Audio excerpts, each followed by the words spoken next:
మన ప్రభువును మన రక్షకుడునైన యేసుక్రీస్తు ప్రభు వారి పరిశుద్ధమైన నామంలో ఈ ఉదయకాల వాక్య ధ్యానమును వీక్షిస్తున్న విశ్వాసులకు, సంఘములకు, సేవకులకు, సకల పరిశుద్ధులకు దేవుని కృపయు, దేవుని సమాధానము, ఆయన మందిరంలోని దీవెన మీకును మీ కుటుంబములకు కలుగునుగాక. ఆమేన్. ఉదయకాల వాక్య ధ్యానము ఎస్తేరు గ్రంథము 9వ అధ్యాయము 30వ వచనములో ధ్యానం చేసుకుందాం. మరియు యూదుడైన మొర్దెకయి రాణి అయిన ఎస్తేరును యూదులకు నిర్ణయించిన దానిని బట్టి వారు ఉపవాస విలాప కాలములు ఏర్పరచుకొని అది తమ మీదను తమ వంశం వారి మీదను ఒక బాధ్యతని ఎంచుకొని వాటిని జరిగించదవని ఒప్పుకున్న ప్రకారముగా ఈ పురీము పండుగను స్థిరపరచను. ఎస్తేరు గ్రంథంలో ప్రధానమైన అంశము యూదుల రక్షణ, స్వజనుల రక్షణ. మొర్దెకై, ఎస్తేరు, యూదులందరూ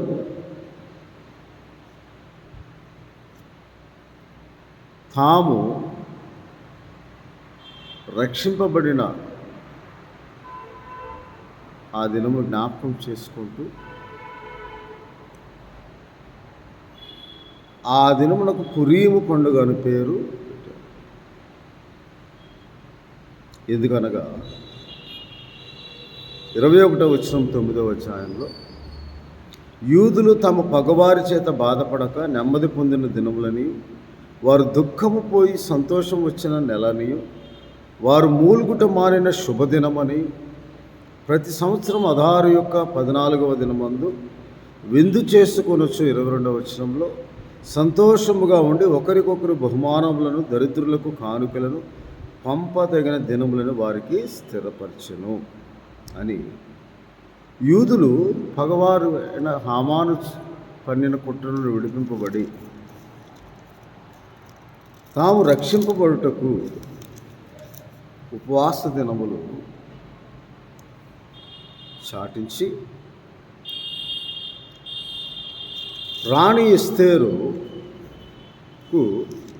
మొర్దెకై ఈ సమాచారం హామాను పన్నిన కుట్ర నుండి తప్పింపబడటానికి ఆ సమాచారం పంపినప్పుడు 4వ అధ్యాయము 15వ వచనంలో అప్పుడు ఎస్తేరు మొర్దెకైతో ఇట్లను, నీవు పోయి చూసినందు కనబడిన యూదులందరినీ సమాజ మందిరములకు సమకూర్చి నా నిమిత్తము ఉపవాసం ఉండి 3 దినములు అన్నపానములు చేయకుంటుని నేను నా పని కత్తెలను కూడా ఉపవాసం ఉందము అని దేవుని వాక్యంలో వ్రాయబడి ఉన్నది. ఆ ప్రకారముగా ఉపవాసం ఉండి హామానుకు పన్నిన కుట్ర నుండి తాము రక్షింపబడటానికి రాజు సన్నిధిని ప్రవేశించి తాను విన్నపము చేయుటకు, ఆ కుట్రను భగ్నము చేయుటకు, హామాను పన్నిన కుట్రను తన తల మీదకి తెచ్చుటకు, హామాను సిద్ధపరిచిన మొర్దెకైను ఉరి తీయడానికి సిద్ధపరిచిన ఆ ఉరి హామానుకి వేయబడినట్లుగా ఉపవాసం ఉండి రాజును వేడుకుంటకు దేవుని కృప కొరకు ప్రార్థన చేశారు. దేవుని చిత్తం కొరకు ప్రార్థన చేశారు. దేవుని ఆశ్రయిస్తూ ప్రార్థన చేశారు. అందువలన ఆ ప్రార్థనకు ఒక మంచి ఉపవాస విలాప కాలము అని ప్రార్థన చేశారు, అని నామకరణం చేశారు. ఉపవాస విలాపము దేవుని రక్షణను బట్టి ప్రార్థించుట, వారి దుఃఖం పోయి సంతోషముగా ఉండుటకు, పగవారి చేత బాధపడక నెమ్మదిగా ఉండుటకు వారు ఉపవాస విలాప దినములను కాలమును ఏర్పరచుకొని కేవలం అది ఆ ప్రార్థన ఉపవాసం ఉండి ప్రార్థించుట ఆ సమయంలో మాత్రమే కాక, కష్టం వచ్చిన సమయంలో మాత్రమే కాక, కుట్ర నుండి, శత్రువు పన్నిన కుట్ర నుండి, పన్నాగము నుండి విడిపింపబడు ఆ సమయంలో, ఆ శోధన వచ్చిన కాలంలో, శ్రమ వచ్చిన కాలంలో, బాధ వచ్చిన కాలంలో మాత్రమే కాక తాము కాపాడినబడిన విధానము కొరకై ఉపవాస ప్రార్థన విలాపము చేసి విన్నపము చేసి మొర్రపెట్టి ప్రార్థించిన ఆ ప్రార్థనా కాలములను తరువాత సంతతి కూడా బాధ్యతగా అనే మాట అక్కడ మనం చూస్తాం. ఒక బాధ్యతను ఎంచుకొని వాటిని జరిగించేదని ఒప్పుకున్నాం. మనం కూడా ఉపవాస విలాపములు కాలంలో ఏర్పరచుకున్నాం. ఒక బాధ్యతగా మన ప్రార్థన ఉండాలి. ప్రార్థన కేవలము మనకు ఇష్టం వచ్చినప్పుడు, మనకు శ్రమ వచ్చినప్పుడు, మనకు కష్టం వచ్చినప్పుడు, బాధ వచ్చినప్పుడు, శోధన వచ్చినప్పుడు, ఇబ్బందులు వచ్చినప్పుడు, ఇక్కట్లు వచ్చినప్పుడు మాత్రమే చేయనది కాదు. ఒక బాధ్యత ప్రార్థన. కుటుంబం గురించిన బాధ్యత, వ్యక్తిగత బాధ్యత, సంఘము కొరకు క్షేమాభివృద్ధి కొరకు చేయు బాధ్యత. అది ఒక బాధ్యతగా మనం చేసినప్పుడు ఇశ్రాయేలీయులు ఎలాగో హామాను కుట్ర నుండి మనం రక్షింపబడ్డారో అలాగే శత్రువు అనబడిన అపవాది కుట్ర నుండి కూడా మనము యేసుక్రీస్తు ప్రభు నామమందు విశ్వాసం ఉంచిన వారిని కూడా రక్షింపబడతాం. ఆ ఉపవాస విలాపము, అందుకే విలాప వాక్యంలో చాలా చక్కగా దేవుని వాక్యంలో రాయబడి ఉంది. ఆ విలాప వాక్యంలో ఇలాగ ప్రార్థన చేస్తాడు ఇర్మియా భక్తుడు. చూడండి ఒకసారి ఇర్మియా గ్రంథం విలాప వాక్యంలో ఆఖరి అధ్యాయంలో విలాపము, ఉపవాసము, విలాపము ఇలాగూ ఆఖరి అధ్యాయం 5వ అధ్యాయంలో 19వ వచనంలో, యెహోవా నీవు నిత్యము ఆసీనుడు అయి ఉన్నావు, నీ సింహాసనము తరతరములు, నీవు మమ్మల్ని ఎల్లప్పుడూ మర్చిపోటేయాలా, మమ్మల్ని ఇంతకాలం విడిచిపెట్టేయాలా. యెహోవా నీవు మమ్మల్ని నీ తట్టు తిప్పినట్లా మేము తిరుగుదుము, మా పూర్వస్థితి పట్ల మాకు కలుగు చేయము. నీవు మమ్మ బొత్తిగా విసర్జించి ఉన్నావు, నీ మహోగ్రత మా మీదకి వచ్చి ఉన్నది. 16వ వచనం 2వ భాగంలో, మేము పాపము చేసి ఉన్నాము, మాకు శ్రమ, మా నాట్యము దుఃఖముగా మార్చబడి ఉన్నది. 15వ వచనం, సంతోషం మా హృదయము విడిచిపోయెను అని దేవుని వాక్యంలో విలపిస్తూ ప్రార్థించిన విధముగా ఉపవాస విలాప వాక్యం, ఉపవాస ప్రార్థన చాలా శక్తివంతమైన ప్రార్థన, బలమైన ప్రార్థన. అనగా ఈ లోకంలో ఉపవాస ప్రార్థన అనగా ఈ లోకంలో మనము జీవిస్తూ గడుపుతున్న సమయము, ప్రతిదినము గడుపు సమయమును ప్రత్యేకపరిచి ఆ సమయంలో దేవునికి ప్రార్థన చేయాలి. ఆ సమయంలో మనం చేయు పనిపాట్లను బదులుగా దేవునికి చేయు ప్రార్థన, ఉపవాసం ఉండి ప్రార్థన. ఆహారం తినే సమయంలో ఆహారం తినక ప్రార్థన చేయాలి. ఇతర పనులు చేస్తున్నప్పుడు ఇతర పనులు చేయక ప్రార్థన చేయాలి. ఉపవాసం ఉండి ప్రార్థన చేయాలి. అది యేసుక్రీస్తు వారు కూడా ఉపవాసంతో కూడిన ప్రార్థన బలమైనదని చెప్తారు. శిష్యులు ఒకరోజు, మేము ఎందుకు ఈ కార్యం చేయలేకపోయాం ప్రభు అంటే, ఉపవాసం వల్లనే కానీ దేని వలన అది సాధ్యం కాదంటారు. కాబట్టి ఉపవాస విలాప ప్రార్థన ఒక బాధ్యతగా మనం చేసినప్పుడు, ప్రతి ప్రార్థన మనం బాధ్యతగా చేసినప్పుడు మనం శోధన నుండి విడిపింపబడతాం, కష్టం నుండి విడిపింపబడతాం. అది విరిగి నలిగిన హృదయంతో చేయు ప్రార్థనగా ఉండాలి. పరిశుద్ధాత్మ సహాయంతో చేయు ప్రార్థనగా ఉండాలి. దేవునికి అంగీకారకృతమైన ప్రార్థనగా ఉండాలి. దేవుడు ఆలకించు ప్రార్థనగా ఉండాలి. అది ఒక బాధ్యతగా ఆ ప్రార్థన మనము చేయాలి. అందుకే మనము రాజుల గ్రంథంలో కానీ దినవృత్తాంత గ్రంథంలో కానీ యెహోషాపాతు కూడా బాధ్యత కలిగి ప్రార్థన చేస్తాడు, శత్రుభయం నుండి విడిపింపబడ్డాడు. ఆసా కూడా ప్రార్థన చేస్తాడు, శత్రుభయం నుండి విడిపింపబడ్డాడు. ఒక బాధ్యత కలిగి యూదుల రక్షణార్థమై ఎస్తేరు, మొర్దెకై, యూదులందరూ సమాజంగా కూడి ఉపవాస విలాప ప్రార్థన చేస్తారు. దానికి పరిశుద్ధాత్మ సహాయం మనకు అవసరం, ఆత్మ నడిపింపు అవసరం, విజ్ఞాపన చేయు ఆత్మ అవసరం.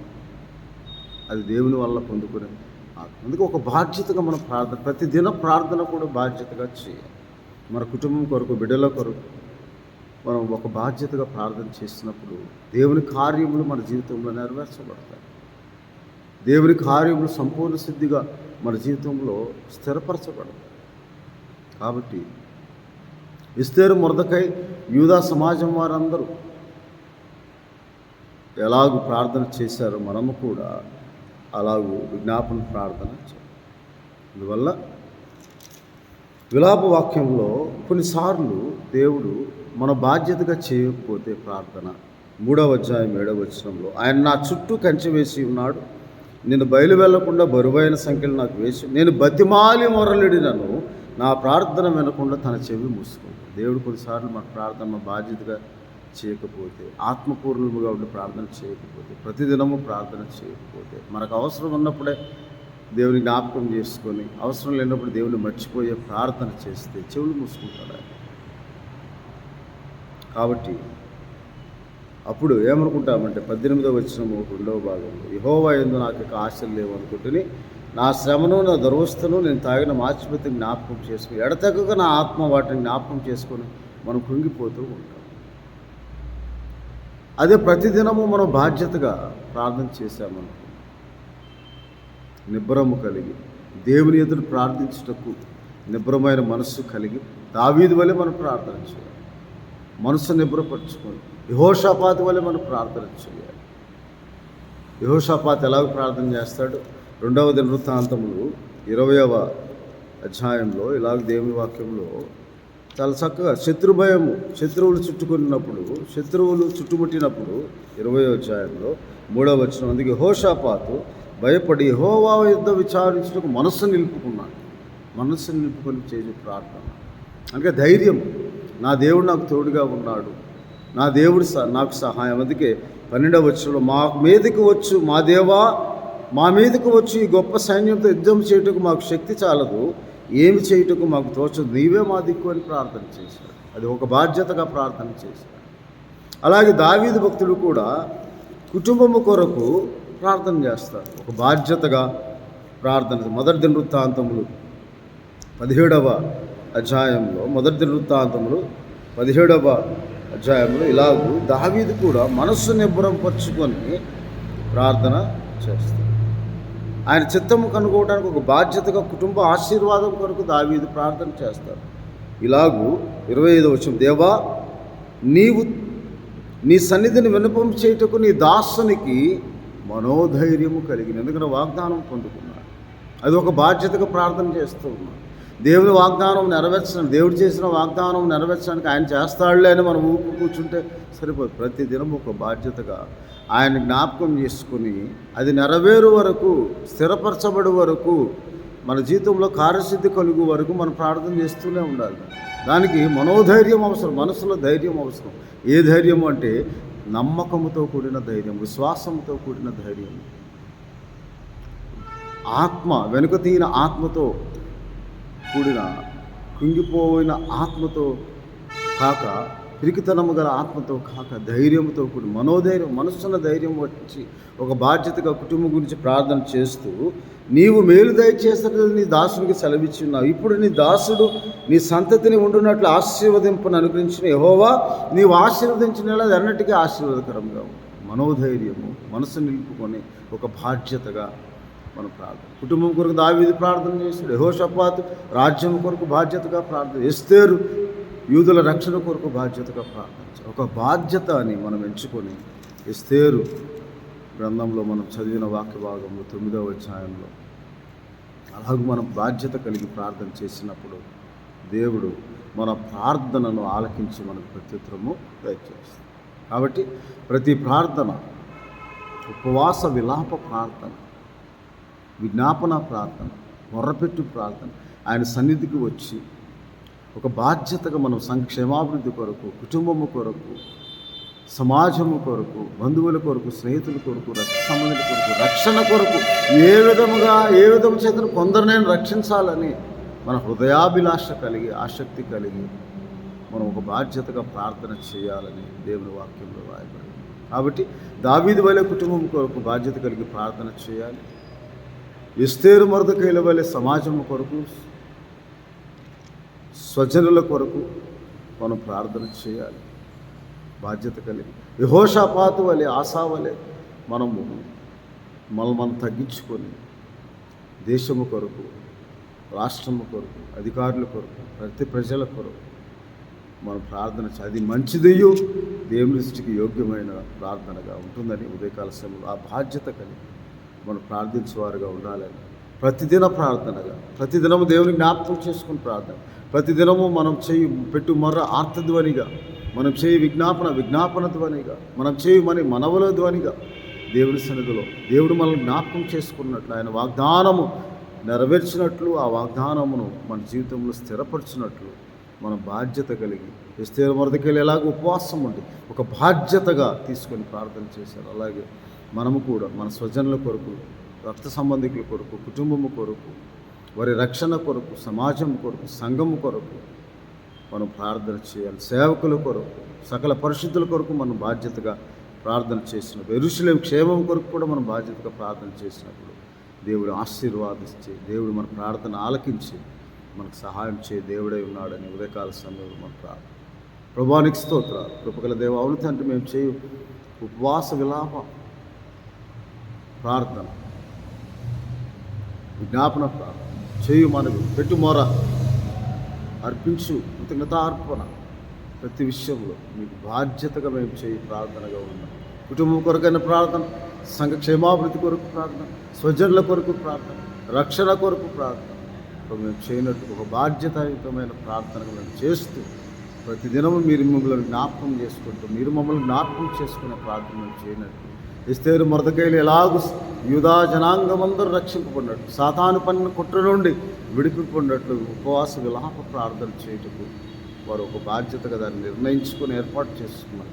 మేము కూడా అలాగే తండ్రి ప్రతి నెల ఒక ఉపవాస విలాప ప్రార్థనా కాలం ఏర్పరచుకొని ప్రతిదినం మీ సన్నిధిలో మొరపెట్టి వారు ఉండి మా కుటుంబంలో నీవు రక్షింపబడినట్లు సహాయం దయచేయమని ప్రార్థించేవారుగా, ప్రార్థన విజ్ఞాపన ఆత్మచే మేము ప్రభా మీకు ప్రార్థించేవారుగా, మీరు చెవియొగ్గు ప్రార్థన, మీరు ఆలకించు ప్రార్థన, అంగీకరించు ప్రార్థన, సఫలపరిచే ప్రార్థన మేము చేయనట్టు ఒక బాధ్యతగా తీసుకుని ప్రార్థించే భాగ్యం అందరికీ దయచేయమని మా ప్రభువును, మా రక్షకుడు యేసుక్రీస్తు వారి పరిశుద్ధమైన నామమున వీడి ద్వారా వీక్షిస్తున్న ప్రతి ఒక్కరి కొరకు ప్రార్థన చేయించున్నాను తండ్రి. దేవుని ప్రేమ, ప్రభువును రక్షకుడైన యేసుక్రీస్తు వారి కృప, పరిశుద్ధాత్మని చాదన, అన్యోన్య సహవాసం ఇది మొదలుకొని నిరంతరం దేవుడు మీ ప్రార్థనలు ఆలకించి అంగీకరించి విజ్ఞాపన చేయు ఆత్మను అనుగ్రహించి మీ ప్రార్థన సఫలపరిచి ఆశీర్వదించును గాక.